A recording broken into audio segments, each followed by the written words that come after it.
ദേശീയ അന്വേഷണ ഏജൻസി 7 ലക്ഷം രൂപ ഇനാം പ്രഖ്യാപിച്ചയാളാണ് പോപ്പുലർ ഫ്രണ്ട് പ്രവർത്തകൻ മൊയ്തീൻ കുട്ടി. PFI തീവ്രവാദ കേസിലും കൈവെട്ട് കേസിലും പ്രതി.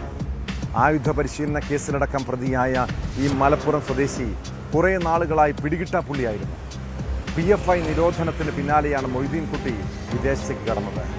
ഗൾഫിൽ നിന്ന് നെടുമ്പാശ്ശേരി വിമാനത്താവളത്തിലെത്തിയ പ്രതിയെ NIA അറസ്റ്റ് ചെയ്തു. ഇയാളെ വിശദമായി ചോദ്യം ചെയ്യാനാണ് NIAയുടെ തീരുമാനം.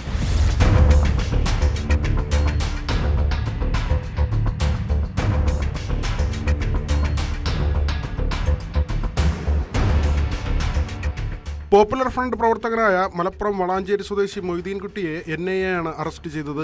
ആയുധ പരിശീലന കേസിലാണ് അറസ്റ്റ്.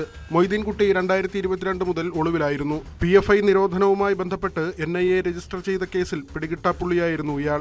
മൊയ്തീൻ കുട്ടിയെക്കുറിച്ച് വിവരങ്ങൾ കൈമാറുന്നവർക്ക് 7 ലക്ഷം രൂപ പാരിതോഷികവും പ്രഖ്യാപിച്ചിരുന്നു. PFI നിരോധിക്കുകയും രാജ്യവ്യാപകമായ റെയ്ഡ് നടത്തുകയും ചെയ്തതിന് പിന്നാലെയാണ് മൊയ്തീൻ കുട്ടി വിദേശത്തേക്ക് കടന്നത്. വിദേശത്തു നിന്ന് നാട്ടിലെത്തിയ പ്രതി നെടുമ്പാശ്ശേരിയിൽ വിമാനമിറങ്ങിയതിന് പിന്നാലെ NIA സംഘം കസ്റ്റഡിയിലെടുക്കുകയായിരുന്നു. PFI തീവ്രവാദ കേസിലെ 70ാം പ്രതിയാണ് ഇയാൾ.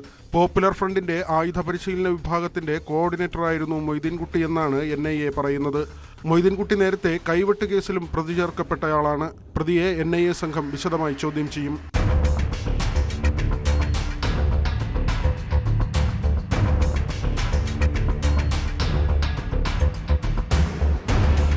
ന്യൂസ് 18 കൊച്ചി.